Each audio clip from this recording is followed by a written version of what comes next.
Hello student. ठीक है, अब आप सबको मैंने काफी सारे चैप्टर्स करवा दिए हैं। पांचवें चैप्टर की तरफ चलते हैं। ऐसे ही धीरे धीरे करके आपका सपोर्ट रहेगा तो आप बहुत ही ज्यादा अच्छा कर पाओगे और मैं भी उसके साथ साथ अच्छा करूंगा। पांचवा चैप्टर जो है वो हमारा रोमन एम्पायर से नेक्स्ट जनरेशन का है। मतलब अलग अलग टाइम पीरियड है लेकिन जगह एक ही है। तो सबसे पहली चीज हम बात करते हैं बदलती हुई सांस्कृतिक परंपराएं।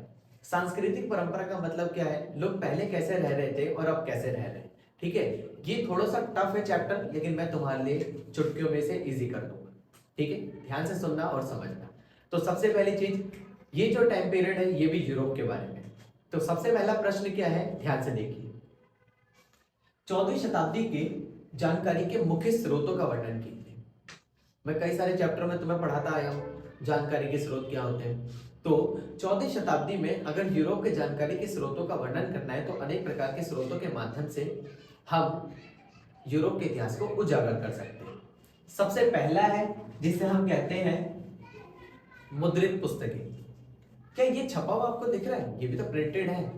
तो ये भी प्रिंट है, तो इसका मतलब ये है यहाँ पर सारे के सारे व्यक्तियों ने मुद्रित माध्यम से भी यूरोप के इतिहास को उजागर किया है। ठीक है, नंबर 2 की तरफ चलते हैं। मूर्तियां, मैंने पहले भी आपको समझाया था अनेक प्रकार के राजा पहले मूर्तियां बनवाते थे, लेकिन अब यूरोप में बहुत सारे लोगों ने अपने लिए मूर्तियां बनानी क्या कर दी, शुरू कर दी। ठीक है, नंबर 3 की तरफ चलते हैं जिसे हम कहते हैं वस्त्र।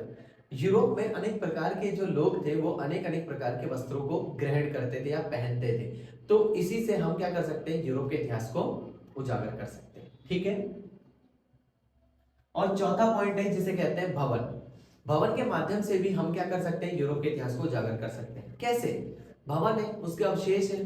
मैंने पिछले ही चैप्टर में बताया था, इसे इमारतें भी बोलते हैं, स्मारक भी बोलते हैं। यहाँ भवन है, अनेक प्रकार के भवन मिले, उससे भी हम इतिहास को क्या कर सकते हैं, उजागर कर सकते हैं। ठीक है, चलिए दूसरे प्रश्न की तरफ चलते हैं। जेकब बर्कहार्ट ने मानवतावादी संस्कृति के बारे में क्या तर्क दिए? जेकब बर्कहार्ट कौन है? ये एक प्रोफेसर है। ठीक है, और इन्होंने सबसे ज्यादा जो एक शब्द पे बल दिया है उसे कहते हैं रेनेसा। रेनेसा का मतलब होता है पुनः जागरण, किसी भी चीज की दोबारा से शुरुआत, उसी को क्या कहा जाता है, पुनः जागरण कहा जाता है। ठीक है, तो इसका मतलब क्या है, यह एक ऐसे व्यक्ति थे जिन्होंने सबसे ज्यादा किस चीज पर बल दिया था, जिन्होंने मानवतावादी सोच पर बल दिया था, जिसमें हर व्यक्ति क्या करेगा, अपनी मानवता की सोच को कायम रख सकता है। ठीक है, इसी पे उन्होंने क्या दिया, बल दिया सबसे ज्यादा। ठीक है, अगले प्रश्न की तरफ चलते हैं। इटली में 2 शहरों का विकास हुआ था और यह किस चीज के लिए प्रसिद्ध थे? ठीक है, इटली में मुख्यतः 2 शहर सबसे ज्यादा फेमस हुए थे। एक था वेनिस और एक था जेनेवा। ये 2 शहर सबसे ज्यादा फेमस हुए। किस वजह से फेमस हुए? तो सबसे पहला है जिसे हम कहते हैं धर्म की रुचि। ये लोग सारे के सारे धर्म पर अपना इंटरेस्ट दिखा रहे थे, मतलब रुचि रखते थे। ठीक है, और कुछ जगह पर नहीं भी रखते थे। और दूसरा पॉइंट है जिसे हम कहते हैं व्यापार। उस समय पर इतनी ज्यादा मात्रा में यहाँ पर व्यापार हो रहा था कि यूरोप का आर्थिक विस्तार तेजी से क्या हो रहा था, बढ़ रहा था। ठीक है, ये उन 2 शहरों की क्या थी, विशेषता। अगले प्रश्न की तरफ चलते हैं। मानवतावादी विचारों के क्या अभिलक्षण थे? ठीक है, मानवतावादी जो विचार होते हैं ये क्या होते हैं और उसके क्या अभिलक्षण होते हैं? सबसे पहला जिसे हम कहते हैं धर्म नियंत्रण। प्रत्येक मानव को अपने धर्म पर स्वयं का नियंत्रण होना चाहिए, यानी वो अपनी मर्जी से अपना धर्म मान सके। यही मानवतावादी सोच थी, जिसे अवेयरनेस कहते हैं, जागरूकता कहते हैं। ठीक है, पॉइंट नंबर 2 है जिसे हम कहते हैं मानव की सुख सुविधाएं। अब इस समय पर जो सारे के सारे मनुष्य हैं वो अपनी सुख सुविधाओं पे बल दे रहे हैं। इससे पहले क्या होता था, वो चर्च की सुविधाएं या फिर राजा की सुविधाओं के लिए मेहनत कर रहे हैं, लेकिन अब क्या करेगा मानव, अपनी सुविधाओं पर बल देगा। ठीक है, अगले पॉइंट की तरफ चलते हैं। ठीक है, शक्ति तथा संपत्ति पर नियंत्रण।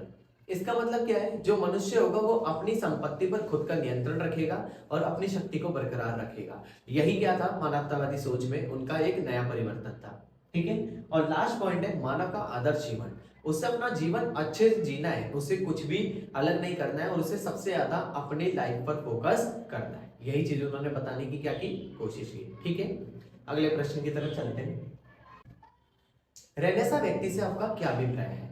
एक शब्द में अगर मैं आपको इसका आंसर दूं तो उसे कहते हैं मल्टी टैलेंटेड, यानी एक ऐसा व्यक्ति जो अनेक कलाओं में माहिर हो। तो उस समय पर यूरोप में ऐसा व्यक्ति जिसे अलंकार शास्त्र आता है, जिसे चिकित्सा के बारे में पता है, ठीक है, जिसे भौतिक विज्ञान आता है, जिसे रसायन विज्ञान आता है, मतलब जिसको अनेक कलाएं आती हैं, उसी को रेनेसा व्यक्ति कहा जाता था। ठीक है, अगला प्रश्न है आपका, यथार्थवाद क्या था? यथार्थवाद को इंग्लिश में रियलिज्म कहते हैं। यूरोप में उसी समय पर अनेक प्रकार के कलाकारों ने ऐसे चित्र और ऐसी मूर्तियां बनानी शुरू की जिससे यूरोप की काया पलट गई। और वो काया इस प्रकार पलटी कि सारे के सारे लोगों को वो चित्र और मूर्तियां हूबहू असली लगते थे। उसी को रियलिज्म कहा गया। और इसमें 3 चीजों के कारण ये संभव हुआ। पहला रेखा गणित, दूसरा सौंदर्य और तीसरा था अट्रैक्शन। ठीक है, जिसमें सारे के सारे लोग जो होते थे वो इन मूर्तियों की ओर क्या होते थे, आकर्षित हो जाते थे। और इसी को यथार्थवाद या रियलिज्म कहा जाता है। अगला प्रश्न है, मार्चिसा इजाबेला दी इस्ते कौन थी? मार्चिसा इजाबेला दी इस्ते मंटुआ राज्य की एक रानी थी जिसने अपने पति की गैर मौजूदगी में क्या किया था, शासन किया था। ठीक है, अगला प्रश्न है जिसे हम कहते हैं विज्ञान और दर्शन में अरबियों का क्या योगदान है?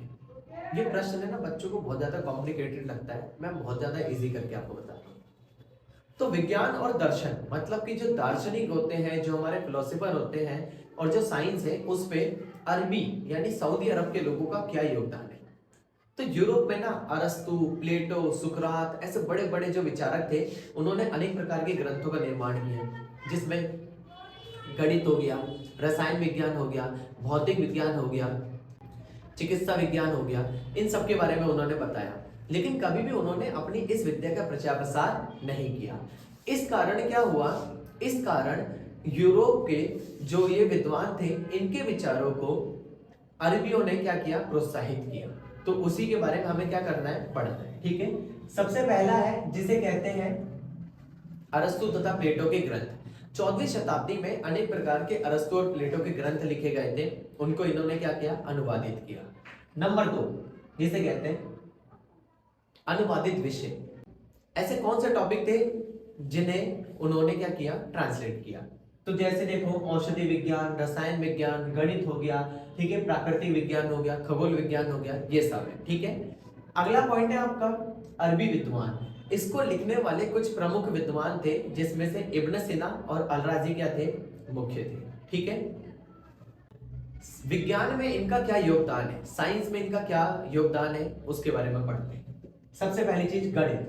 इन्होंने गणित को बहुत ज्यादा अच्छे से जानने की क्या की, कोशिश की और उसका विस्तार किया। नंबर 2 जिसे कहते हैं खगोल विज्ञान। अरबियों ने खगोल विद्या को एक अलग लेवल पर पहुंचा दिया। क्यों? क्योंकि उन्होंने ग्रहों के बारे में नए तरीके से क्या किया, जानने की क्या की थी, शुरुआत की थी। तीसरा है चिकित्सा। अब इसी समय पर लोगों ने मानव शरीर विज्ञान और मानव रचना विज्ञान। मानव शरीर विज्ञान मतलब क्या होता है, जिसमें मानव के शरीर के बारे में पढ़ाया जाता है। रचना विज्ञान क्या होता है, जिसमें मानव के शरीर के अंग, पार्ट्स, ठीक है, बायो जिसे हम कहते हैं, इसके बारे में पढ़ाया जाता है। ठीक है, इसके बारे में भी हमें पता चला। और लास्ट है जिसे कहते हैं रसायन विज्ञान। रसायन विज्ञान को हम केमिस्ट्री के नाम से भी जानते हैं, जिसमें किस फॉर्मूले के साथ या किस चीज से क्या मिलाकर कोई नई चीज का आविष्कार हो रहा है, इस सब के बारे में भी इन्होंने क्या किया, बताया था। ठीक है, तो अरबी विद्वान ही थे जिन्होंने इस चीज को अच्छे से बताने की क्या की थी, कोशिश। ठीक है, अगले प्रश्न की तरफ चलते हैं। यूरोप में मुद्रित माध्यम से जनता को क्या लाभ हुआ? मुद्रित माध्यम क्या होता है, प्रिंटिंग प्रेस। इसकी शुरुआत देखा जाए तो चीन में हुई थी, लेकिन जब कह सकते हैं योहानेस गुटेनबर्ग ने पूरी की पूरी काया पलट के रख दी। जब वो इस संस्कृति को यूरोप लेके गए तो उन्होंने बहुत सारी चीजें की। सबसे पहला जिसे हम कहते हैं पहला छापा खाना। उन्होंने सन 1455 ईस्वी में पहले छापे खाने की क्या की, शुरुआत की। ठीक है, नंबर 2 जिसे कहते हैं बाइबल की प्रतियां, मतलब बाइबल की कॉपीज। उस समय पर पहले एक व्यक्ति जितने समय में बाइबल लिखता था, केवल एक बाइबल को कंप्लीट करता था। अब उतने ही समय में प्रिंटिंग प्रेस से 150 कॉपीज छापी जा सकती थी। यह फायदा होगा। तीसरा है नोट्स पर निर्भरता। विदाउट बुक्स कह सकते हैं सारे के सारे टीचर जो थे वो नोट्स पर निर्भर थे और उनके स्टूडेंट भी। लेकिन जब सबके पास बुक्स आने लगी तो उन्हें नोट्स पर निर्भर रहना नहीं पड़ा। ठीक है, और अगला पॉइंट है जिसे हम कहते हैं पुस्तकों की क्रांति। जैसे ही मार्केट में पुस्तकें आने लगी तो उसकी क्रांति आ गई, मतलब हर व्यक्ति ने खरीदना शुरू किया, उसको पढ़ना शुरू किया, ये बहुत ज्यादा फायदा हुआ। ठीक है, नेक्स्ट पॉइंट है आपका पढ़ने की भावना। इंसान के पास जब बुक होती है ना, किताब होती है, तो उसके अंदर पढ़ने की भावना क्या हो जाती है, विकसित हो जाती है। ठीक है, तो ये भी हमने यहाँ पर देखा। तो ये था इसका कह सकते हैं एक पॉइंट जिसमें हमें ये पता चलता है कि जो मुद्रित माध्यम थे उसके अनेक प्रकार के क्या हुए थे, लाभ। ठीक है, अगला प्रश्न है धर्म सुधार आंदोलन क्या है। ये पैराग्राफ टाइप में मैं आपको बता देता हूँ। ठीक है, धर्म सुधार आंदोलन में सबसे ज्यादा महत्वपूर्ण भूमिका थी मार्टिन लूथर की। मार्टिन लूथर ने ये देखा जो कैथोलिक चर्च है उन्होंने जिन नियमों को बनाया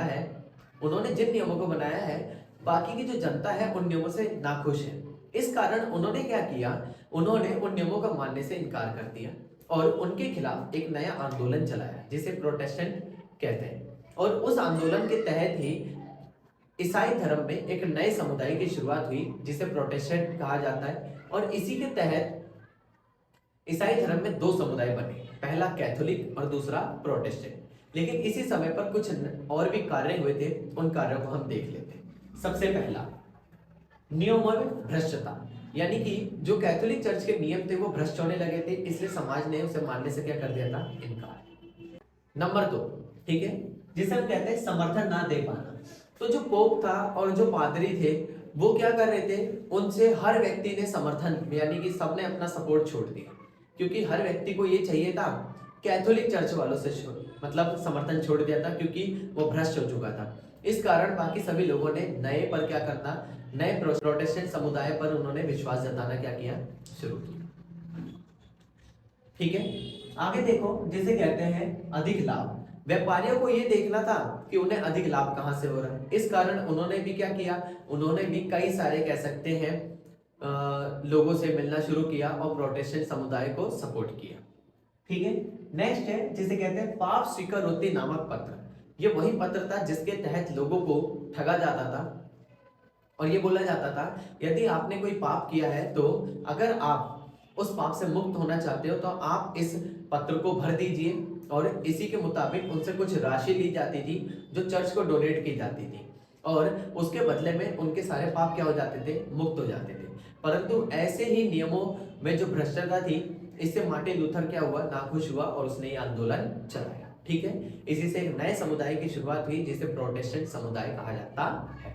ठीक है, नेक्स्ट क्वेश्चन की तरफ चलते हैं। कोपरनिकस कौन था, उसने पूरी की पूरी दुनिया को किस चीज से अवगत कराया। तो कोपरनिकस एक साइंटिस्ट था जिसने हर चीज की खोज की, लेकिन कभी भी वो उसे अपनी पुस्तक में लिख नहीं पाया। क्यों नहीं लिख पाया, इसके पीछे रीजन ये था कि जो कुछ भी वो बता रहा था संपूर्ण जो प्रजा थी उस पर विश्वास नहीं कर रही थी, और उसको ऐसा लग रहा था कि अगर वो ये सच बताएगा तो बड़े बड़े यूरोप के धर्माधिकारी मतलब धर्म के अधिकारी उसको मार देंगे, क्योंकि धर्माधिकारियों का अलग कहना था पृथ्वी को लेकर, ब्रह्मांड को लेकर, और बाकी व्यक्तियों का अलग। और इसीलिए कोपरनिकस जो साइंटिस्ट था उसने कुछ चीजों से दुनिया को अवगत कराया। उन पॉइंट्स को पहले मैं समझा देता हूं। सबसे पहला है ब्रह्मांड का केंद्र। तो सारे के सारे यूरोपवासी ये मानते थे पूरे ब्रह्मांड का केंद्र पृथ्वी है, सूर्य और बाकी सारे ग्रह उसके चारों ओर चक्कर लगाते हैं, जबकि कोपरनिकस ने ये साबित किया कि पूरे ब्रह्मांड का केंद्र सूरज है और पृथ्वी और बाकी सारे ग्रह उसके चारों ओर क्या लगाते हैं, चक्कर लगाते हैं। ठीक है, दूसरे पॉइंट की तरफ चलते हैं। पृथ्वी अस्थिर है। ठीक है, उसने ये बताया कि यूरोपवासी जो थे उन्होंने ये बताने की कोशिश की कि पृथ्वी जो है वो कई सारे पापों के कारण कह सकते हैं स्थिर हो चुकी है, और इसीलिए उसने ये बताया। लेकिन कोपरनिकस था, उसने ये साबित करके दिखाया पृथ्वी स्थिर नहीं है, अस्थिर है, और अपनी जगह पर क्या होती है, रोटेट होती है, मतलब घूमती है। तीसरा पॉइंट है जिसे हम कहते हैं सूर्य की परिक्रमा, मतलब बाकी सारे ग्रह सूर्य के चारों ओर चक्कर लगाते हैं, वो भी दीर्घ वृत्ताकार रूप में। ठीक है, ना कि सारे के सारे ग्रह और सूरज पृथ्वी के चक्कर लगाते हैं। ठीक है, ये चीज उसने बताया। अगला पॉइंट है जिसे कहते हैं पृथ्वी का केंद्र। तो पृथ्वी का जो केंद्र है वो यूरोपवासियों का मानना था यूरोप है, लेकिन कोपरनिकस ने यह साबित किया कि जो पृथ्वी का केंद्र है वो भूमध्य सागर है, ना कि यूरोप। अब निष्कर्ष क्या है, निष्कर्ष में आप ये देखोगे जब उसने ये सारी चीजों की खोज कर ली तो संपूर्ण प्रजा उस पर विश्वास क्यों नहीं कर रही थी? बाकी सारे जो साइंटिस्ट हैं वो सारे सारे इस बात को मानने के लिए तैयार थे, लेकिन यूरोप के बड़े बड़े धर्माधिकारी इस बात को मानने के लिए तैयार नहीं थे। इस कारण अगर देखा जाए तो उसकी बात पे किसी को विश्वास नहीं था, और जो कोपरनिकस था उसे ये डर था कि उसे ये सारे के सारे लोग क्या कर देंगे, मार देंगे। इस कारण जब वो मरने वाला था, ठीक है, जब वो मरने वाला था तब उसने अपने शिष्य को बोला कि तुम मेरी बुक को पब्लिश कर दो, क्योंकि अब तो मैं मृत्यु से डरता नहीं, क्योंकि मेरी मृत्यु पास है। इस कारण उसने अपनी बुक पब्लिश की और सारे यूरोप में एक नया परिवर्तन आने लगा, जिसे युगांतरकारी परिवर्तन कहते हैं। और इसी परिवर्तन में गैलीलियो गैलीली ने क्या किया, ये साबित करके दिखाया कि कोपरनिकस ने जो बोला था वो सही बोला था। और इस बात को साबित होने में लगभग कितने साल लगे थे? 50 साल। ठीक है, अगले प्रश्न की तरफ चलते हैं। ठीक है, अगला प्रश्न है 16वीं शताब्दी में महिलाओं की स्थिति किस प्रकार की थी? तो 16वीं शताब्दी में जो महिलाएं थी उनकी दो प्रकार की स्थिति थी, एक थी नकारात्मक और दूसरी सकारात्मक। तो नकारात्मक जो स्थिति थी पहले उसके बारे में बात करेंगे, फिर सकारात्मक के बारे में। तो नकारात्मक का जो पहला तर्क है जिसे हम कहते हैं सलाह देने का अधिकार, उन्हें किसी भी प्रकार की सलाह देने का क्या नहीं था? अधिकार नहीं था। नंबर 2, भिक्षुणी बनने पर मजबूर करना। अगर कोई ऐसी महिला है जिसने शादी कर ली है लेकिन वो दहेज नहीं ला पा रही है तो उसे भिक्षुणी बनने पर क्या कर दिया जाता था? मजबूर कर दिया जाता था, यानी उसे घर से निकाल दिया जाता था।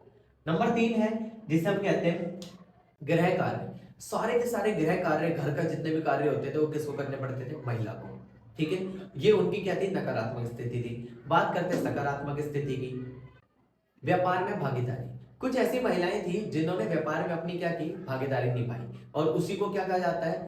उसी को अच्छी चीज कह सकते हैं। क्यों? क्योंकि महिला है जो व्यापार कर रही है, जहां पर एक तरफ महिलाओं को बिल्कुल भी अधिकार नहीं मिले लेकिन यहाँ पर उनको अधिकार मिल रहे थे। ठीक है, नंबर 2 है अन्य भाषाओं की ज्ञाता।